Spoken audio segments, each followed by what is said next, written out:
Much like Ms. Vanessa did, that she was not coming from your place. Would you share with these folks what it was like and what it was that got you to finally say, all right, I'm going to take a look, because they've got a hunger now to go out there and find a Mr. Dean Champion. Well, first I got a Facebook message from Brad, and I know Brad from 1994, and I always liked Brad, and we always talked when I owned my own network marketing company for a while, and we talked about doing things together. So I liked Brad, but I was pretty comfortable, and I really was moving away from the industry because I noticed that so many people, I always made money, but most of the people that came, they weren't making money. And so I got to the speaking field, so I already set my eyes going in a different direction. And like I told everybody the other day, I said my next CD was going to be God Keep Messing With My Plan. Because I had my own idea about where I wanted to go. So I got a Facebook from John. And I knew of John. I just couldn't remember John from 1994, 95, because John's been a year on the beach. We were so successful, and he went over and opened up the free network, and I knew about that. So I kind of blew it off. And somebody else on the East Coast, they said something. I recognized the name, and I just blew it off. I was focused on doing, because there was always somebody trying to recruit me into something. Now, the other thing is that a lot of people didn't realize that when I was in the energy as a CEO of my own company, and I remember waiting for a check for $85,000 and he sent me a letter. So I was a little bitter, and I had a little baggage with the energy company. He sent me a letter, and it's like, if you don't like it, sue me. So I understood that in the energy market, that if it wasn't right, I didn't want to go into it until it was right. But I do understand opportunities. And then some other people came to me, and I just was on a shutdown mode because, again, I was starting my speaking company, speaking, training, and coaching company. I had a different idea about where I wanted to help people. Ms. Bonds and I had made a deal. When I left the company that I had joined with a good friend of ours, a friend that you know, Mr. Dean, he was probably one of the only people I would go with because I wanted just to work with him. He's an old friend. I watched him get started. I said, look, I was coming to work with you and your group, but I met Ms. Bonds there. And we forged Ms. Bonds. She lives a few blocks away from my mom's house. She would always go to my mother's house and tell my mom, look, I want a pound cake. I didn't know she was setting me up. She was trying to get to my mom. She would get a pound cake from the church ladies to my mother. So she was kind of stable in the house. My mother went to in if I wasn't there. And I had a lot of respect for Sharia and her husband and the business they already built.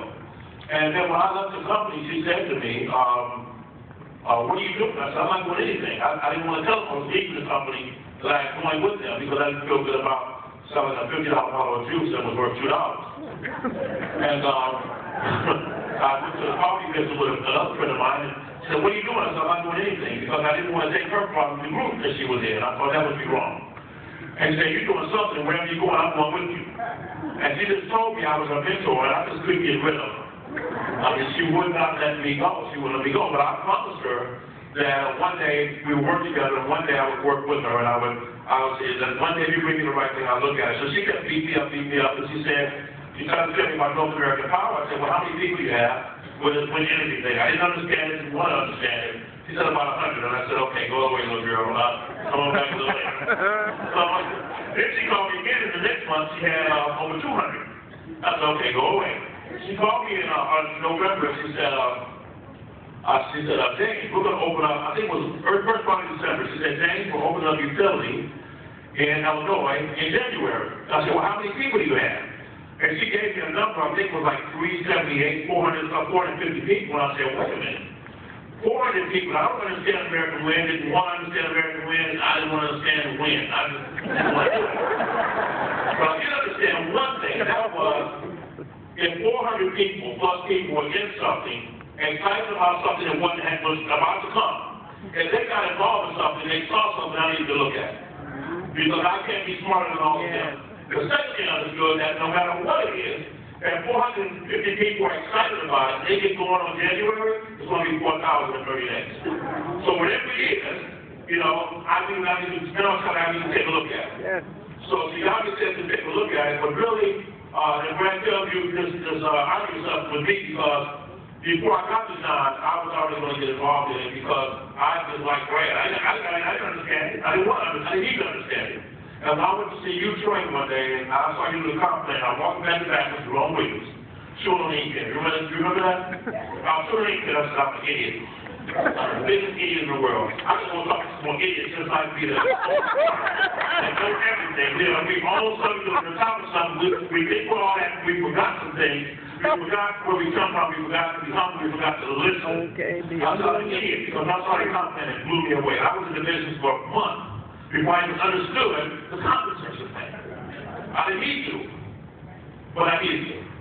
So when Sharia recruited me, it was just one of those things that she stayed on me, but she had already reset the stage for it. And the opportunity was just right. When I looked at it, I kept looking at it, and I investigated, and I talked to John, and I said, so watch John, who's to me one of the best trainers.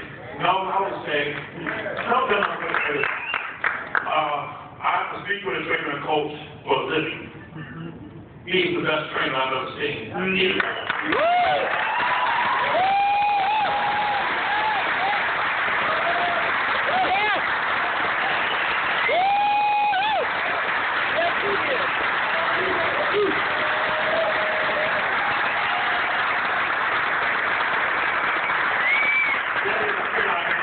Steal all of your material from our tapes, but I want to everything we do. Folks, your brother and Portugal, understand, this is why I get to be so proud and so confident about what we have, is being humble. And I don't have the time to give you his credentials. But if I help you to understand that when we were all coming up through the ranks, this was one of the master trainers. There's trainers and then there's master trainers. There's leaders and then there's leaders. I was where Mr. Bob Pilot is right now in that company coming through the ranks. He was already at the top of that company with 7, 8, 10 people at his level.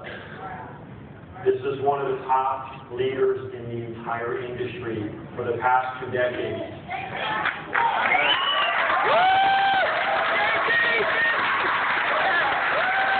And I say, is looking at us and joining validates us?